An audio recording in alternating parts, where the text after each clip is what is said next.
Meeting of the Sioux Falls City Council. Today is September 11th, 2012. Welcome all council members and those of us in the audience at Carnegie Town Hall, as well as those watching on CityLink and on siouxfalls.org. We'll move right away into reports from council, starting with Fiscal Committee. Report on the meeting held Tuesday, September 4th, 2012. Yes, on Tuesday we did meet. I believe we had everybody present, and I think we had a very productive meeting on Tuesday. We talked about our fraud control policy.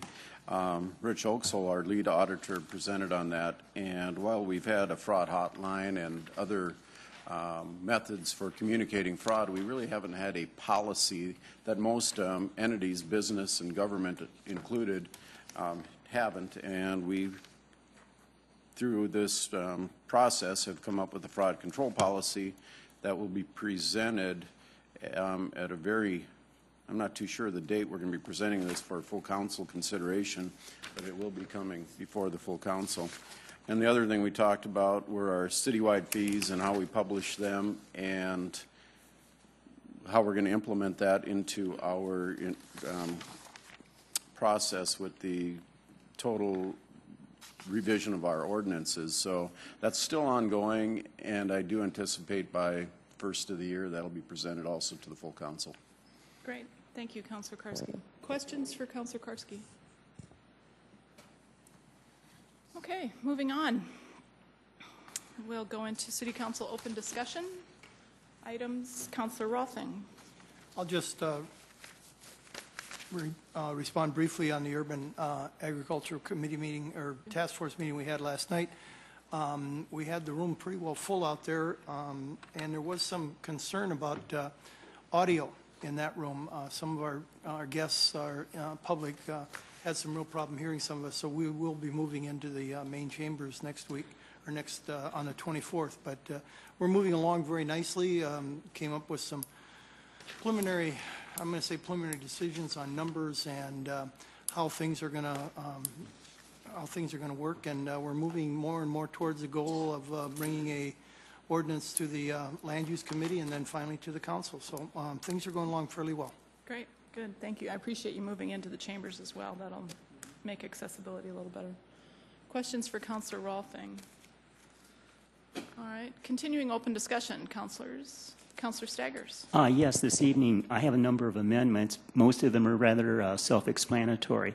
But there are a couple amendments I just wanted to briefly say something about, and that's in regard to having some kind of guarantee that if a group says they're going to be raising, let's say, $2.5 million for a facility, and we say, okay, we'll give you $500,000 in return, that they actually raise the money before we give them the money. And the reason I say that is because of the issue of the Junior Football League. We were told a number of years ago that, you know, they're going to raise $1.5 million, and then the city, of course, will contribute money too. Well, they did raise some money, but they didn't raise the $1.5 million. So that's the reason I have those two amendments dealing with the ice facility and also the tennis facility. Just to say, hey, before you get the money from the city, hey, you have to raise the money. So I just wanted to explain that briefly. Great. Questions for Councilor Staggers? Councilor Karski? Just curious on the wording on that. When you put down where it says the planned program expenditures are contingent upon blank and private funds immediately available to support an indoor ice facility. The immediately available, I'm just puzzling that. Yes, over. the reason is sometimes we have these groups saying, hey, we've raised $2.4 million. Well, they've raised that with pledges and also some maybe real money. So this is to try to, to make sure that we have that in the bank. So it's not just pledges. You actually have money in the bank before we give you the money. So that's what that's all about. Okay, so a pledge wouldn't be considered available. No, because, you know, sometimes pledges are not honored. So. Other questions for Councilor Aguilar? Yes, I do have a question regarding the junior football. I've heard Yes. a lot of banter back and forth about that, and it's my understanding, and I may be wrong, that they agreed to purchase items rather than an actual cash influx to it, and that they have met that obligation. Is that the case, or, and maybe Director Kearney is here, maybe he could address it for us? Do you mind, Director Kearney, if you'd... Could I just respond to, a number of years ago when this took place, the way it was presented to us on the city council is that was how much money they were going to raise. Now, later on, what has happened, of course, is that we have this interpretation being that, hey, they're just going to purchase certain things. And I think it ended up being maybe 1.1 million or whatever. But the way it was presented at the time to the city council was 1.5 million. And even at the time I was saying, well, how much money do you have? And what if you don't raise the 1.5 million? And the response was never very clear at all. And since then, taking a look at the contract, the language for their obligation is rather mushy. So it's not difficult to get around that particular obligation. Director Kearney, could you clarify that for us, please? Yes, Don Kearney with Parks and Recreation. The $1.5 million that seems to get thrown around a lot was an estimate that we provided as we were drafting the agreement based on our estimates of what it would cost if the city was going to have to provide those improvements. And so as an estimate, if we went out and bid it out just like any other city project, that's what we estimated it to cost us. But the agreement says that their responsibilities were for those facility improvements, the lights, the scoreboards, the bleachers, the goalposts, and the building that would house their equipment and be kind of a headquarters for that program. And so from our perspective, they fulfilled that obligation. And so hopefully that clarifies for you. And really the only thing that's not done that was identified in the agreement is 4 of the 9 fields are not lit at this point. They certainly plan to light those. The pedestal bases are there. The conduits run to the bases of the poles themselves, but 5 of the 9 are lit. They're still working on the other 4. And so we believe they've really honored what we expected them to do out at that complex. Councilor Stagger. Yes, Don, you mentioned that there are a number of lights that have not been taken care of yet. So in effect, they have, at this time, not fulfilled their obligation. So when are they going to fulfill that obligation? I believe that they will fulfill that in the I would say 18 to 24 months. I would expect that would happen. I bet that's my conversation with Larry. He said they're still working on it, and it's a significant amount of money for them to raise, and they've done a very good job with it. Other questions for Director Kearney? Then one more question from the chair. Then, Director Kearney, does those fields that don't have lights on them, does that keep people from using those fields then? No. We went into it knowing that if all the improvements, the above ground improvements, as we always talked, were going to be the responsibility of South Dakota junior football. We have a need for athletic fields in our community, and whether or not they provided any of those improvements, we could still use those fields. We had irrigation, we had parking, we had all the things that we needed to be able to do in order to be able to put those fields in play. The fact that they don't have lights on them does not make them unplayable, obviously, and they're playing on them as we speak. Then, if I might, one other question. Regarding that actual list of items, I'm seeing it like a grocery list. They needed to get lights and whatever, several items. We thought if we bought them, it would cost us $1.5 million. How is it that they purchased the exact same things that were on the list but did not spend $1.5 million? Well, I don't know that they're not going to spend $1.5 million. I've not seen a final tally. I know that they've said that they've spent in excess of $1 million, and they still have some work yet to do. And so one of the things that they're able to do, though, that the city is not, is able to barter with other organizations in the community. They happen to have a contractor within their association that can lay block for their building. They can do that. And if any of you have been on those nonprofit boards, you know that's how that stuff gets done. You have a friend of the association. They've got over 2,000 players. There's a wide web that they cast as far as being able to have in-kind assistance to get those projects done. And so I think a lot of that's happening as well. As long as selling sponsorships on the scoreboards, for example, they're able to get that done as well. Great, okay. Any other questions for Director Kearney? Good, thank you for stepping up just at the spur of the moment. Anything else on this topic in particular before we move on? All right, Councilor Jamison is first, then Anderson. You know, I know we'll probably discuss these further tonight, but at least it makes sense that we discuss these now and we start the process and not try to spur it on at the last minute. But I get what Councilor Staggers is after. The agreement, I believe, from my perspective with the Junior Football League was perhaps a little loose. But what we've done is we've certainly seen improvement with the Ice Sports Association and the tennis group. And what I like about these new projects moving forward is that they're not going to start building anything until they've raised all that money, because it's a building. We had a different project with the football fields, but you know, I look at this contribution from the city as one of those pledges, just like these other individuals and other people are doing. And without the pledge from the city, it does create a problem for them going forward. I think we've heard that. But there does need to be a considered effort to put more control over it. You know, like the hockey or the ice people, we're buying a Zamboni and some of the ice-making equipment. Those are assets we could take away and put into something else if we needed to. It's a little different for the tennis group. There's a sign, some landscaping, a parking lot. There isn't things that we could take away and go use somewhere else in our city, and that's a little bit of a risk that we have with, I believe, with the tennis group. But I think the model that was done by the Ice Sports Association, those guys, I think, have a good model for us to follow going forward, and we should really, you know, pay attention to the details that I think Councilor Staggers is asking us to do.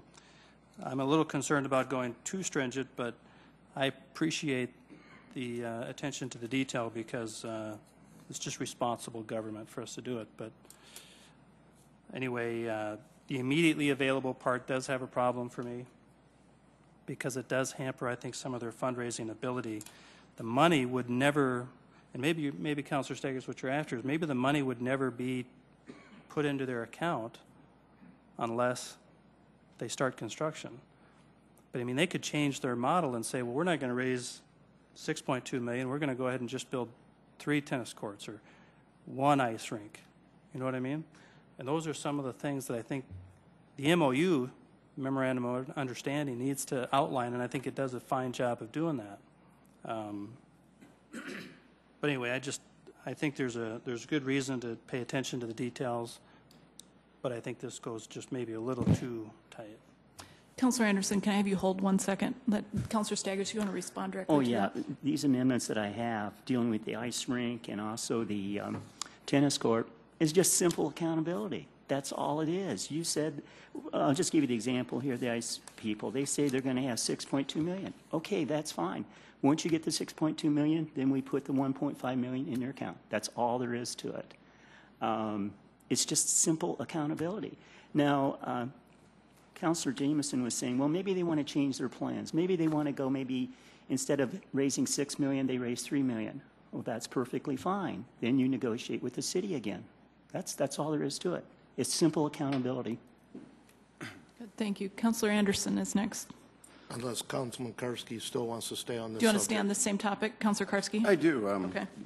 My understanding is this money isn't going into anybody else's account, but we are buying equipment or paying for improvements to maybe the site. We're buying chillers or whatever. It's our equipment and that's staying in our budget. So, I mean, we're not writing a check to anybody for this. Isn't that correct?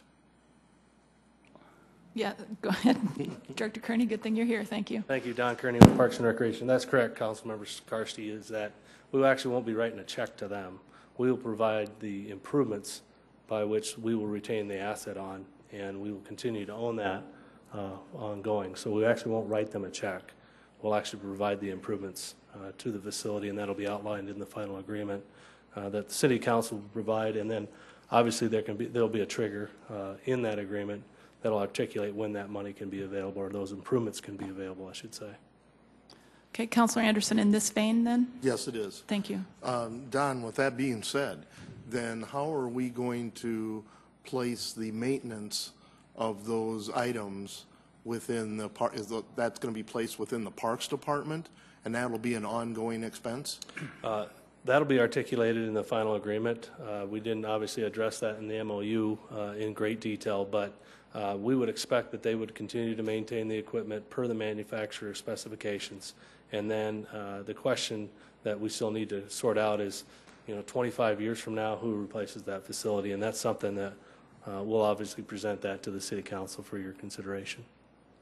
If I may. Yes. Okay, if they're going to do the general maintenance, what if something major happens? Are we then responsible for that repair? Again, I think that's something that we still need to work out on that. And that'll all be done before anything's purchased for any of those facilities, whether it be tennis or ice. That'll all be sorted out, and the council will sign off on that first. Okay, Councilor Staggers, in this same vein? Yes, right. Talking about whether we're actually putting 1.5 million in their account or not. The purpose of this amendment is to say, you fulfill your part of the contract, then we fulfill our part. That's simple. So if they don't raise the 6.2 million and have it in their account, then we don't get them the Zamboni and other things that we have said we would. So once again, this is a simple matter of accountability, making sure they follow through, because in the past we've had an unpleasant history with this. Okay, thank you. Any other comments on amendments 6 and 7 as in your packet? Yes, Director Kearney. Just something to clarify, though, is that I don't know the details of their fundraising strategies and whether they have multi-year pledges that may come in over a period of years, but that obviously may impact that situation. And then they better get it together. Okay. Any other comments on this particular topic? Thank you, Director Kearney. All right. Now, Councilor Anderson, you had a question or a comment on something else. No, I was just going to update the council on the public services meeting that will be held after this meeting. We will be looking at amending the revised ordinance of the city to define and prohibit certain forms of solicitation. Chief Bartell has stated that the proposal is modeled after Rapid City's ordinance and will address street begging that occurs at interstate exits and street corners. The proposal will not violate the constitutional First Amendment of people's right to free speech. Also, we'll be looking at the legal editorial research and report from American Legal Publishing Corporation, which our clerks have been doing for quite a while. Mm-hmm. Right. And that will be on the agenda of public services today. Right. Thank you, Councilor Anderson. Just kind of a heads up, and many of you know what's in the news right now. The clerks are saying that Chief Barthel will very likely not be here this afternoon with us, but our committee will go ahead and meet. Correct. Thank you. Other open discussion from council. I would open it up to any other amendments that may need informal conversation before tonight. Councilor Anderson. I've made an amendment to the regular budget on the Parks Department's request for an event coordinator. I believe that it is a good ideal, but I think that there still needs to be a little more research done on it, on exactly where this position should be placed, and also the process, because not only do we have events in city parks, we have events outside of city parks also. And this is something that I've been talking about for 2, 3, almost 4 years. And I feel that this is something that could be looked at by the finance department, because we are talking about adding another position that we can't take away once we add it. And I feel that there still needs to be discussion on how this position is going to work within not only the Parks Department, but with other events outside of parks. Councilor Anderson, would you be all right with Director Kearney coming up again unprepared for this topic, but to address some of your questions at this time? I would be happy to. Director Kearney, do you mind? Nothing like putting you on the spot over and over again. Thank you for your good spirit. Yeah, certainly, in retrospect, I think might have glossed over a little bit during our budget presentation in more of a summary fashion about this position, but I do have some information I was going to share tonight, but if you want me to share it now, I certainly can. Go ahead. That might help everybody understand what we're proposing to do here.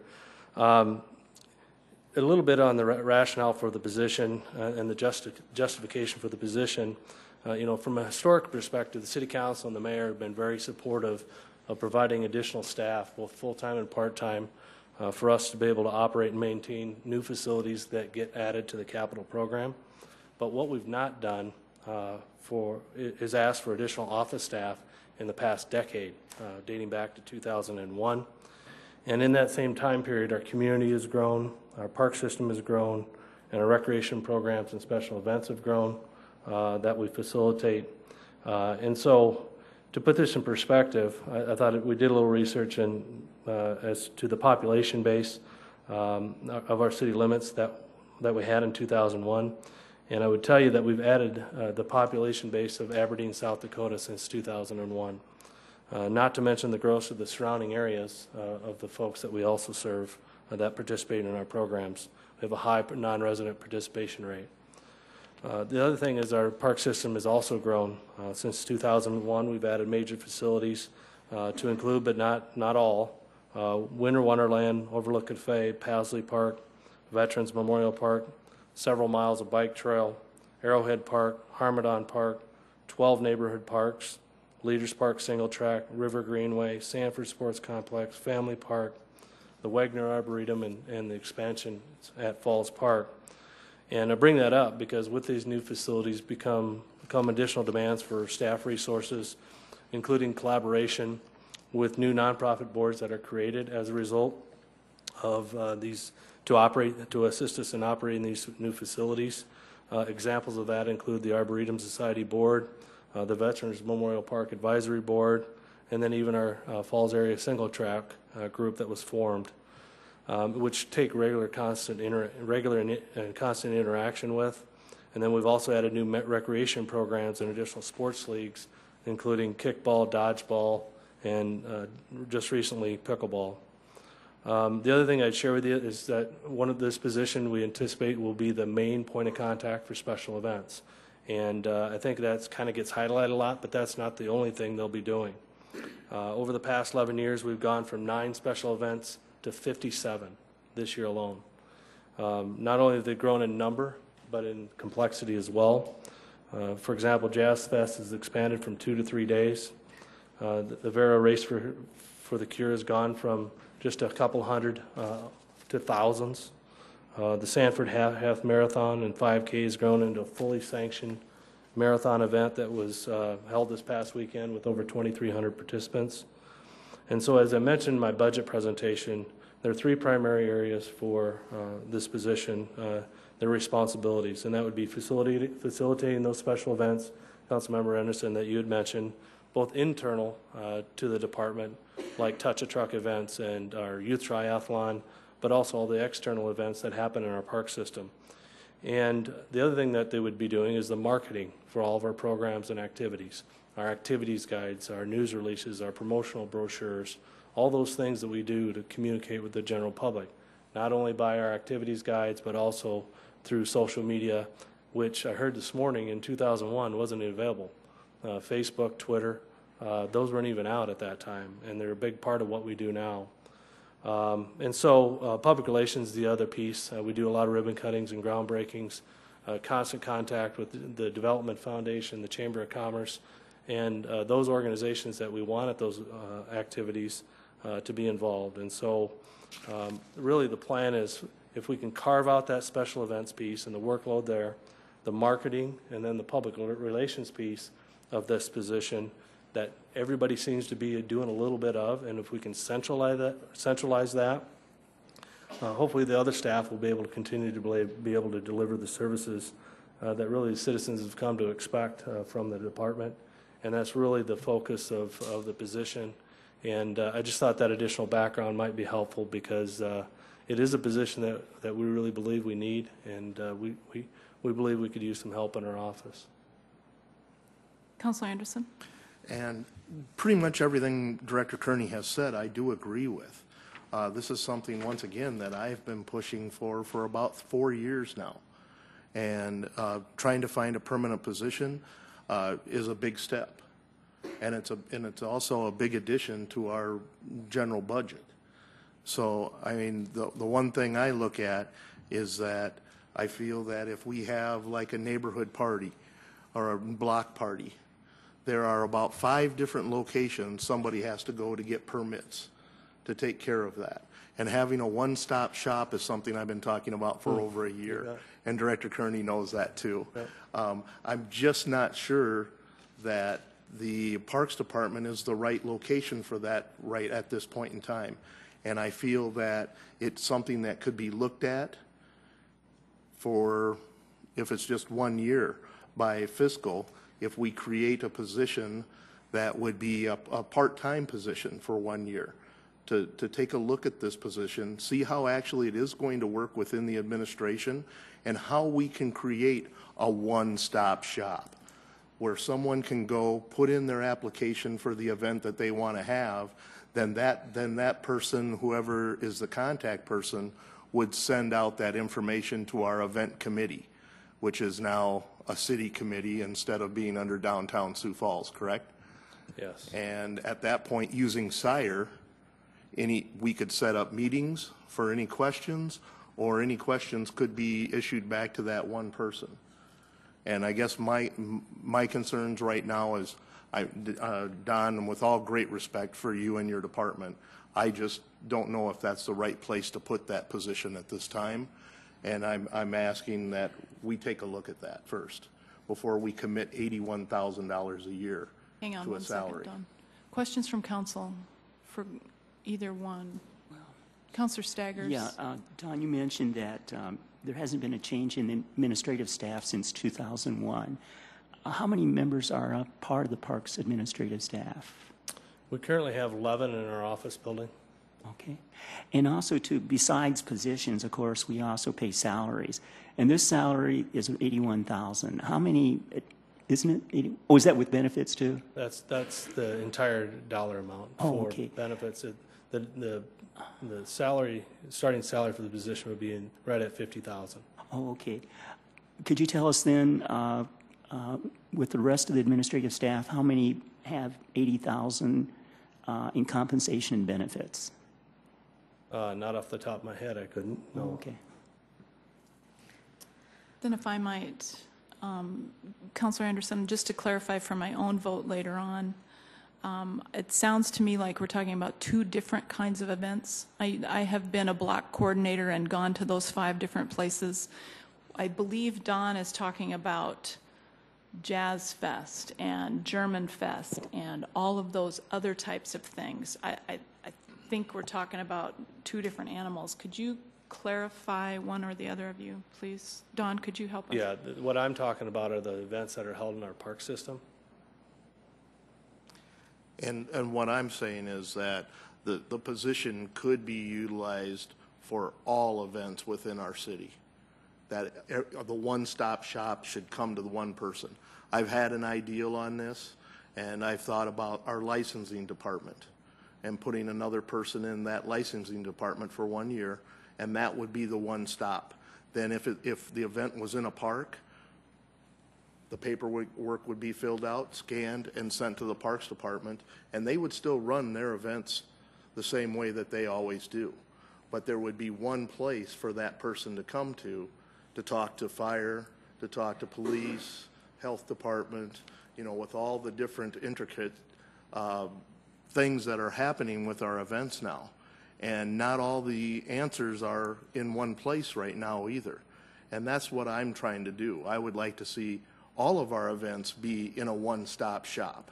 Whether it ends up in the Parks Department or in a different location, I feel that this is a good position to be looking at, but I still feel that it needs to be looked at, it needs to be set up properly before we go ahead and add $81,000 to a budget. Okay, thank you. I'm as an individual council person, don't agree with you at this time, but I do expect Councilor Entman to be here at the 7 o'clock meeting and to have some input on that committee that handles those events. Councilor Jameson is next. I was just going to add that, Don, do you think that in Kenny, I guess maybe we're somewhat negotiating here, but do you think that the Parks Department could take over that role as that one-stop shop and do that as a trial period and see if they can handle it? And if it works as you've described, I mean, you've chewed on my ear for years about this thing, and here's that chance maybe for it to get done first.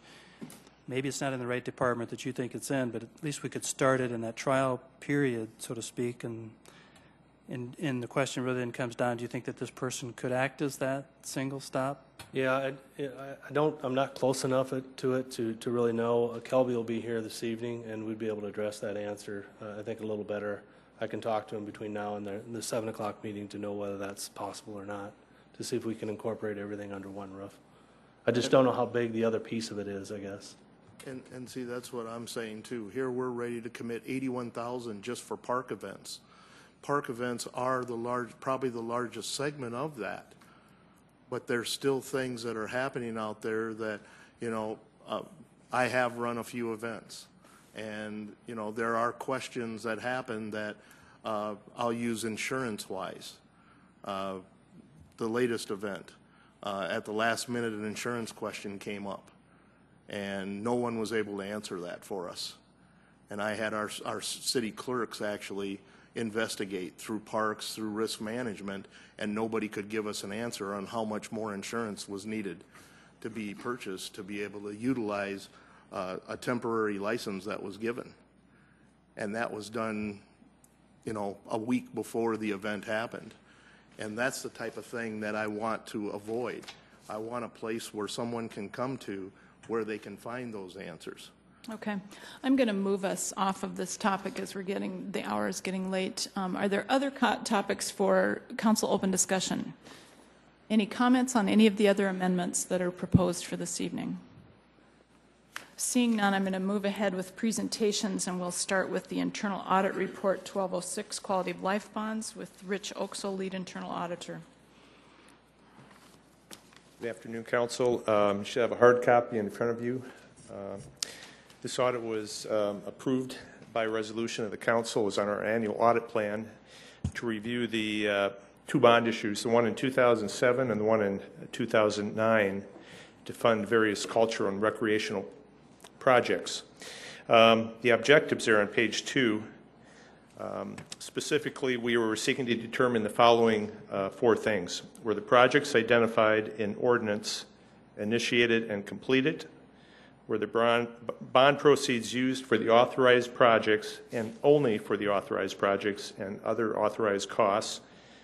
Number 3, are the bond issues being paid back on schedule and from the authorized source?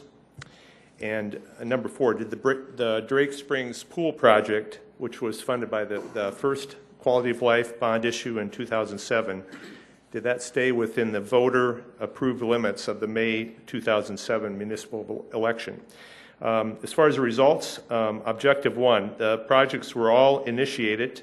1 is considered complete out of those 7. 2 are substantially complete, and the other 4 are in various stages of progress. And I have the specifics there on page 2 and top of page 3. We have a note there on Harmadon. On the monthly financial report, Harmadon is listed as under design, and we spoke with finance, and it's substantially completed. However, they're in a new phase of that Harmadon, so that's why it was categorized as under design. So just to clarify that issue. Objective 2, were the bond proceeds used for identified projects and other authorized costs? We determined that the bond proceeds were used for authorized projects and only for the authorized projects and the authorized costs. We sampled transactions in that bond fund. All the transactions sampled were for identified projects. We reconciled the use of the bond proceeds with the debt repayment schedules. We looked at the source documents, we looked at the general ledger accounts, and we reviewed the internal controls with the finance staff. And We found everything was in order, and we have the details there of the various projects. You'll notice on a number of the projects that the funding was not wholly from the quality of life bond issue. For example, on the library, the majority came from that bond issue, but there was also some second penny sales tax and a small amount of library fines that was used. For example, on the River Greenway improvements projects, Quality of Life has funded the majority of that, but also second penny has been used, and some from that Big Sioux River Environmental Fund as well. I have a note there at the bottom of page 3. We're talking about junior football, and during the audit committee meeting back last month, the question came up from a citizen: how will that contribution from junior football be accounted for in our financial records? The answer is the same way any fixed asset is recorded. For example, when junior football gifted the city the building at Riverdale Park and the lighting system back in, I think, 2003 and 2004, I looked up the financial records to see if that we do in fact show that as fixed assets. For example, the storage building there is valued at $79,000, and the source, according to the records, is the contribution from junior football, and then $30,000 is the value associated with the lighting system at Riverdale, and they both have their own fixed asset number. So speaking with Don Kearney this morning, there is apparently an agreement right now in process for that building that was just completed out at Junior Football Complex. So that will belong to the city, assuming that we accept that gift, and we will show that in our accounting records as a fixed asset.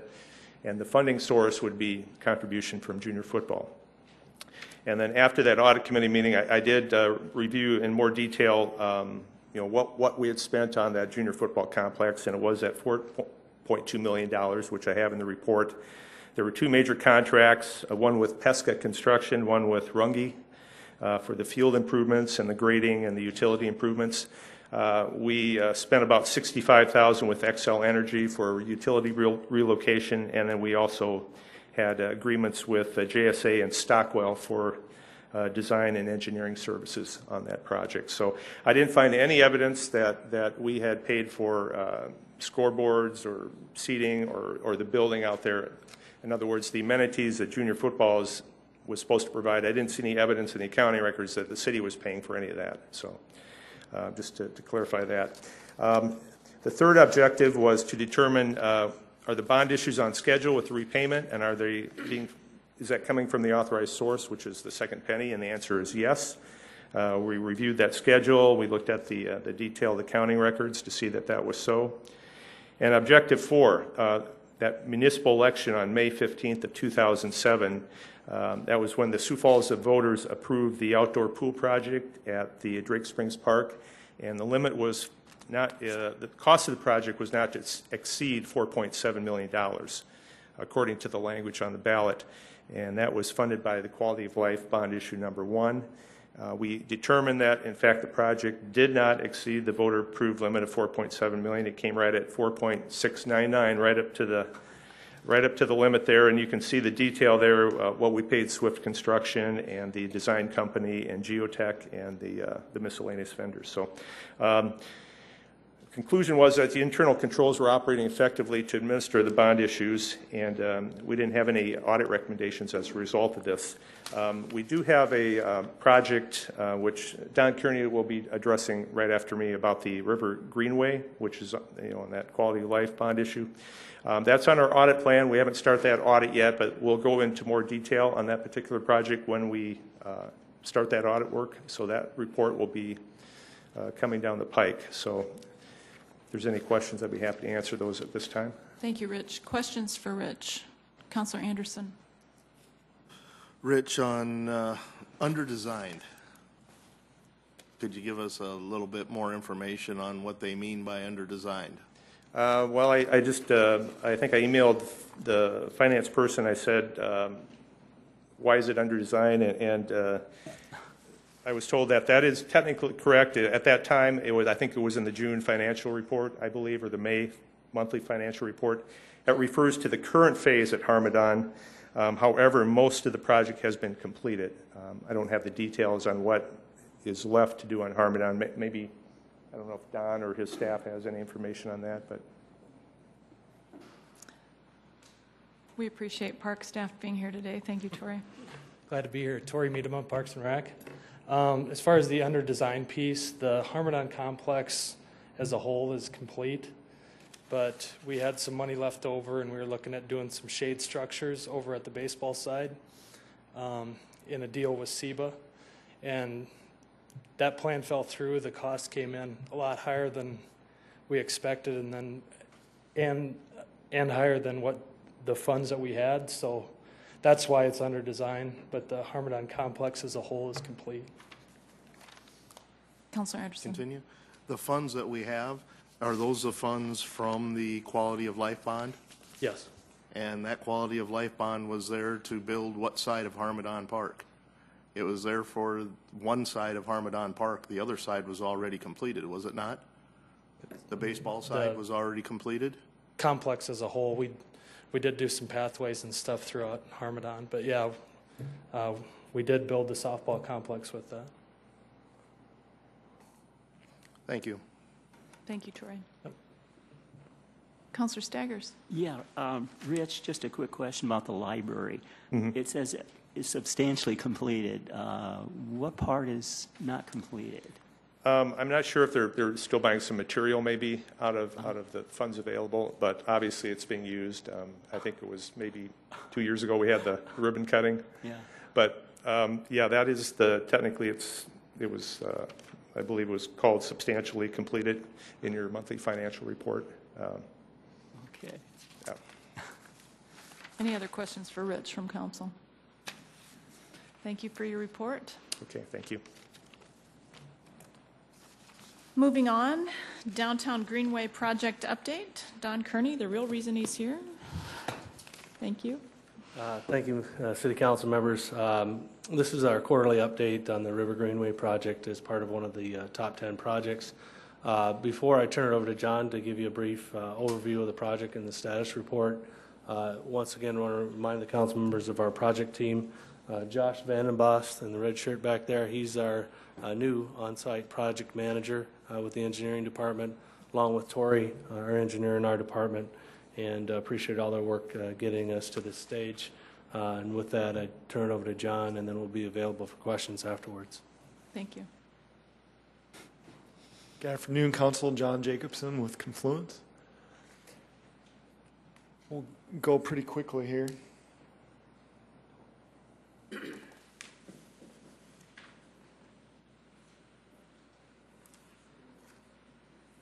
Sorry, the clicker's not working.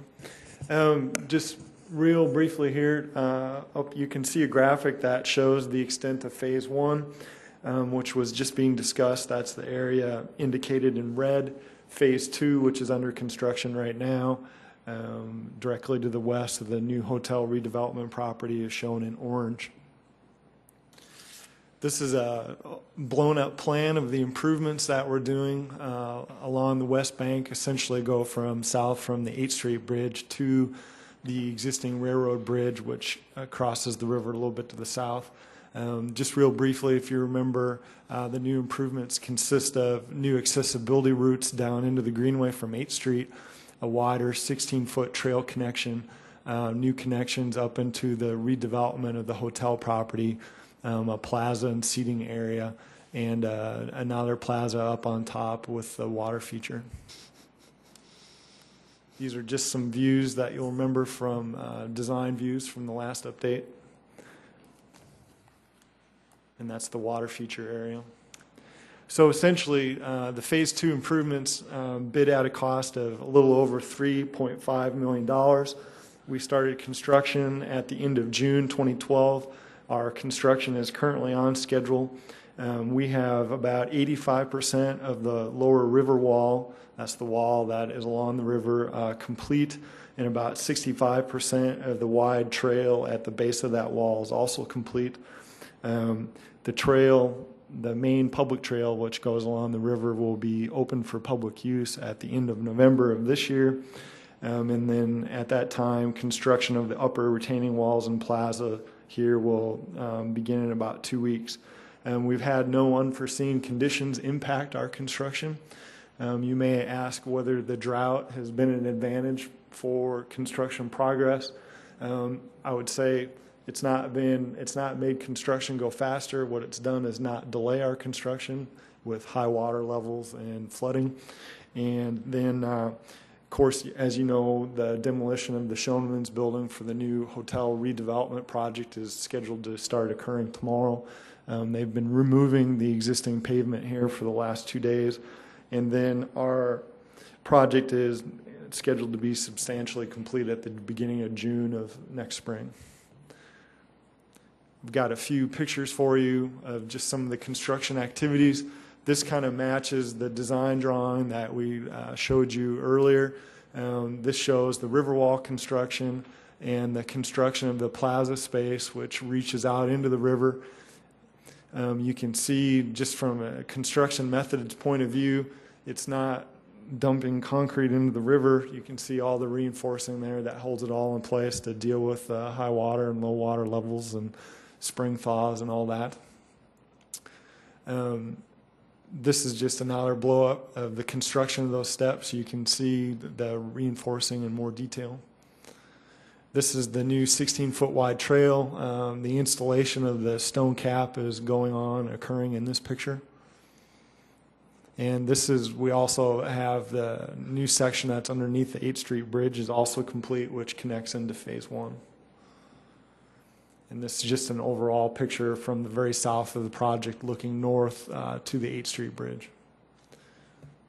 So with that, I'd be happy to answer any questions, but the means and methods of getting this done has gone very well, and we're quite happy with its progress. Thank you, John. Questions from council for John? Councilor Staggers. Yeah, could you clarify the status of that railroad bridge that's in the southern part of? The status is that originally it was our recommendation to take that railroad bridge out from a long-term planning point of view because it does not outlet into directly into downtown. It kind of comes out in an inconvenient location. However, due to budgets and other decisions, it was decided to leave that bridge in place, so we have not done anything with it. Other questions for John? To clarify then, John, the picture that's on the screen right now, there's sort of a sure. gray area that is that existing bridge, correct? Yeah, actually the existing bridge are the white lines off to the right that Tori's kind of waving the mouse over. Our original proposed redevelopment of the bridge is the one off to the left, to the north of the existing bridge, so just so it outlets better into downtown. Right now, when you cross the bridge, you've got to go through First National's parking lot if you're kind of making a beeline into downtown. So.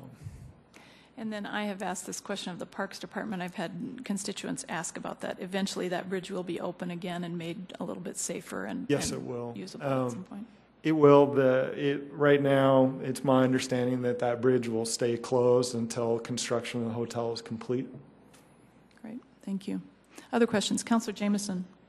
If I could, on the just on traffic flow, how do you manage the bikes that are traveling through there when there's an event going on at one of these places? And right. What are the rules? Is there going to be signs placed or anything? There are right now, Councilman. When you come into the kind of more urban portion of the bike trail, there's signage on the bridges and some things that we've done to help slow the bike traffic down.